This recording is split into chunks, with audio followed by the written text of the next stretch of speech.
Не знаю, пусть люди, пусть организация обижается, но сейчас непонятные, все больше непонятных боев для меня. Я не знаю, я думаю, конечно, что Арман должен был драться за пояс. Но, не знаю, вот сейчас, если Арман, будем честны, Арман сейчас не подерется. Арман, наверное, надо чуть подождать, потерпеть теперь. Islam Makhachev blasted the UFC's decision-making, saying the matchmaking makes no sense anymore and insisting Arman Tsarukyan is the rightful next challenger. Kicking things off, Islam Makhachev revealed he actually wanted Kamaru Usman next. Even if the media didn't seem interested, he still believes Usman would tear through the rising welterweights who haven't been tested yet. In Islam's view, Kamaru is the hardest matchup on the table, and a former champ versus the P4P best could have been a huge, compelling fight. Я на интервью говорил, что с Усманом хочу подраться. Что-то медиа не верит в этот бой, я смотрю. Но мое личное мнение, Усман переедет этих всех пацанов, которые сейчас новые появились там. Тот же Моралес, тот же вот этот Пратес ударник. Это пацаны не проверенные еще. И я думаю, что Усман не самый тяжелый бой был бы для меня. И в медийном плане мы смогли бы, как бывший чемпион, больше всего защит в моем весе. И мы смогли бы как-то хорошо продвинуть этот бой и показать тоже красивый бой.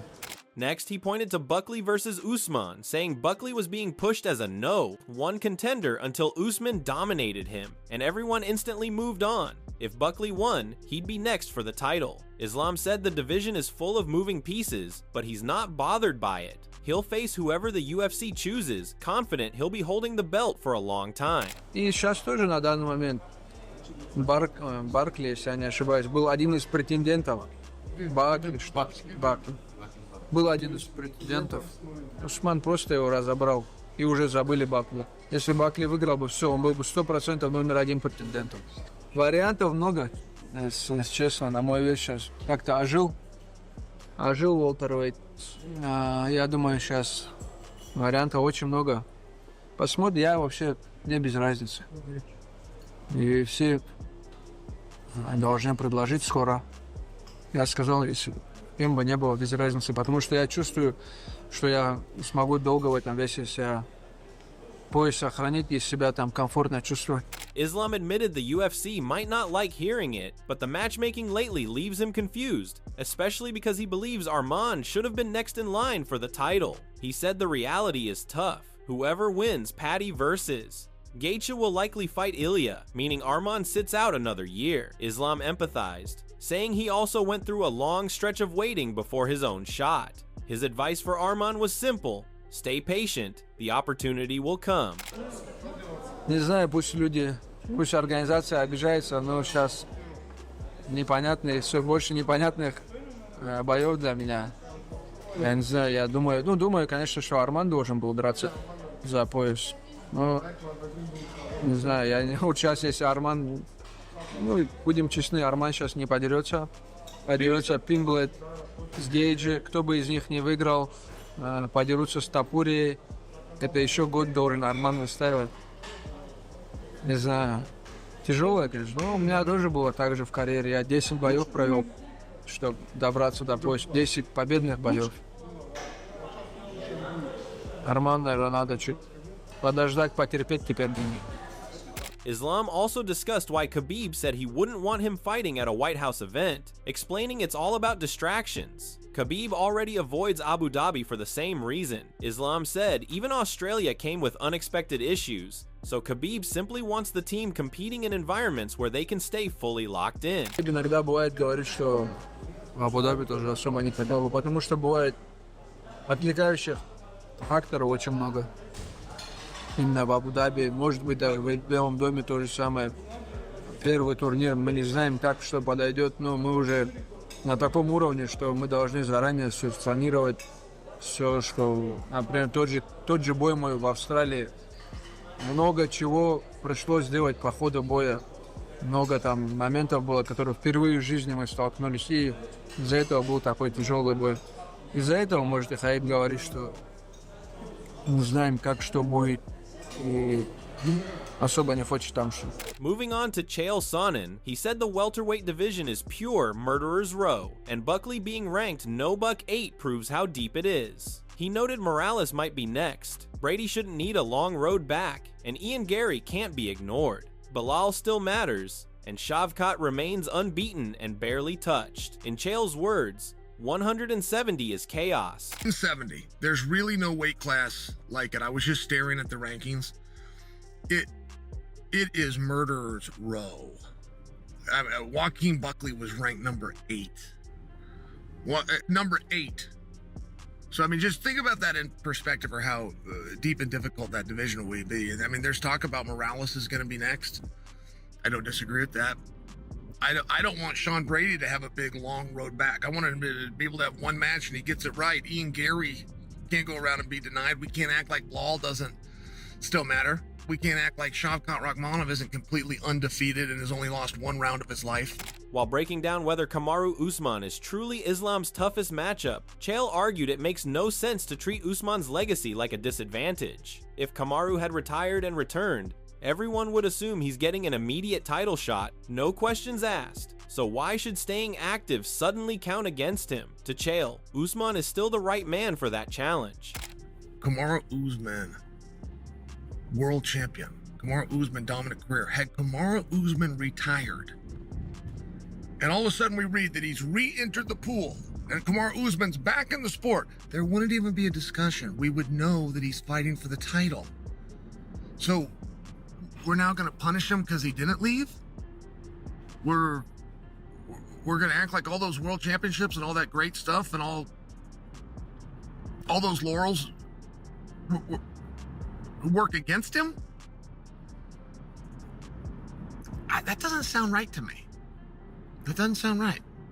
Kamaru Usman is the guy for the job. It doesn't end there. Conor McGregor chimed in and called a matchup with Islam a genuinely interesting fight, saying he liked the Southpaw versus Southpaw dynamic and thought Islam looked good and brave in his move to 170. He added that he's fully motivated and excited to chase that belt, insisting he's coming for the Triple Crown and sees a showdown with Islam as the perfect fight to make it happen. I'm motivated, I'm self-motivated, and I for sure want to crack that belt. I for sure want to crack that 70-pound belt to go for the Triple Crown. And what a fight that would be, you and Islam. That'd be crazy, wouldn't it, after all these years? Good scrap. Southpaw. It was a good performance out of him, and fair play to him. He had the courage to do it, to go up. So, yeah, I'm excited for it. Let's see what happens. Let's get back in the mix. Moreover, James Lynch reacted by saying he's not sure the fight will ever happen, but the UFC would definitely entertain it given their recent big fight over rankings trend. He added that from Islam's perspective, Conor might actually be the most favorable superstar matchup at 170 because of the long layoff and age. Still, the Khabib-McGregor history could be the one thing that prevents it from becoming real. I don't know if this fight will ever happen. I think it's something the UFC would entertain. We've seen the matchmaking recently. They are very much about making big fights, fights that don't necessarily have anything to do with the rankings, but fights that I think would get fans interested. And there would be a lot of fans that would watch an Islam-Conor McGregor fight. And if you look at it from Islam's perspective, Conor's probably one of the better matchups for him to have at 170 because of the layoff. Like, even if McGregor comes back and fights at the White House, it's one fight since 2021 that he would have had. Like, that's good odds. McGregor's a lot older now. If you're Islam, of course you want to fight Conor McGregor. Now, maybe he doesn't. Maybe there's like such bad blood with him and Khabib and that whole team that they don't want to even give him that opportunity. That could happen too. But I think if you're Islam and you're looking at like big fights for the rest of your career, Conor McGregor's got to be at the top of the list. Now, the one thing that does help McGregor, Islam is active, dominant, and already proving he looks strong at 170. So Lynch said you'd have to favor Islam comfortably in that matchup. I mean, Islam's on another level right now. He's active. He's, dominating opponents. He looks great at 170. You'd have to favor Islam in that. Now, he added that most of McGregor's KO power came at featherweight, and at 170, he's not sure it translates, especially for a 37-year-old who hasn't fought since 2021. And if Conor can't land that early bomb, Lynch said Islam likely takes him down and submits him. Guys are, going to be a little bit lighter. McGregor's power, I think, was a little bit more. I still don't know if he can really go out there and knock anyone out at 170. Maybe he can, but again, he's 37, hasn't fought since 2021. It's just one of those things where, I just don't think the odds favor that. So if he can't get the knockout, which I think is more likely, then he's just going to get taken down and probably submitted, right? Look, let's be honest. Right now, Islam isn't the only one people are talking about. UFC 326 is heating up fast, especially with the BMF showdown between Max Holloway and Charles Oliveira. Their face-off was calm but intense, just two veterans staring each other down, completely locked in, who've seen everything and are ready to write one more chapter.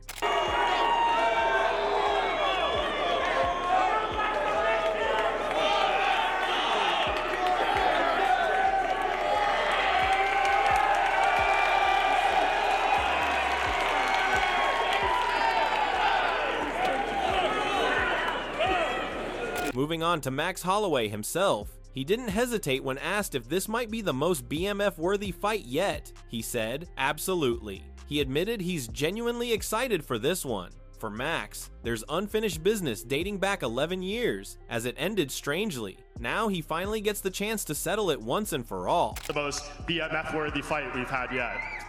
For sure, I can't wait. We have some unfinished business from 11 years ago, so we get to go out there and finally figure it out. Now from Charles Oliveira's side, he kept things simple but powerful. When asked if a win over Max puts him back in the title conversation, he said a wounded lion is still a lion, and right now, all his focus is on beating Max. He's not looking past the fight, but he admitted that if everything goes right, and if it's meant to be, that victory could lead him straight back to another title shot. As I said, a wounded lion is still a lion. All I'm focused on is on a win. I'm focused on the next fight and to win.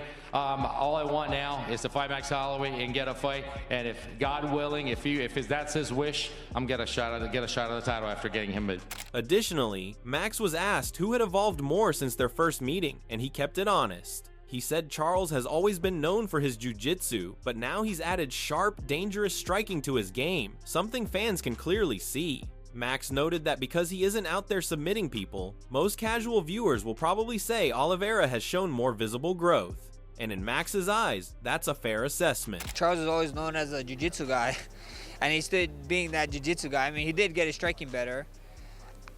Overall, I would probably have to say that people would probably think Charles probably grew more just because he's actually showing his striking now versus I'm not going out there submitting people. So to the naked eye, to the regular fan, I'm guaranteed they're going to say, no, hey, Charles got way better. Look at his striking. You're just striking all the time. So that's what I would say. Max said his plan is simple. Go in there and be himself.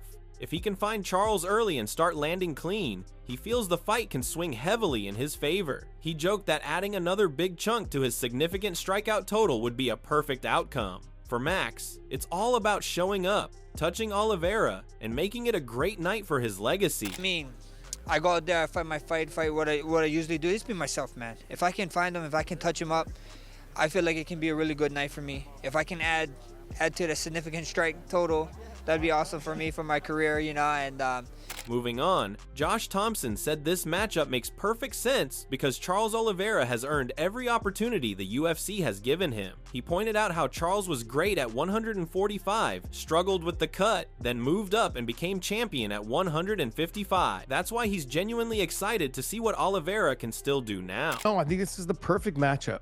I think this is, look, Charles Oliveira deserves whatever the UFC wants to give him.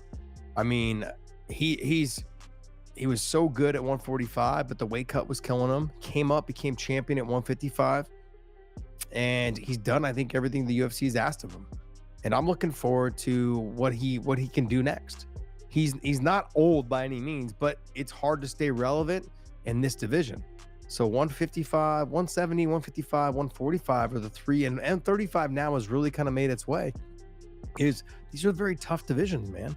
Very difficult to continue to be one of the best. Josh also backed the matchup, saying Max is just like Charles and Dustin. Thompson added that guys like Dan Hooker should one day get their shot at it too. He's been doing it for a long time.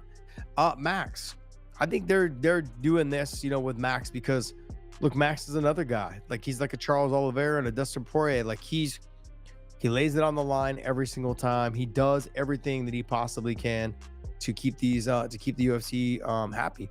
And not to mention, he delivers for every fan. That's what we want. I can't figure out, like, whatever they want to do with Max and Charles.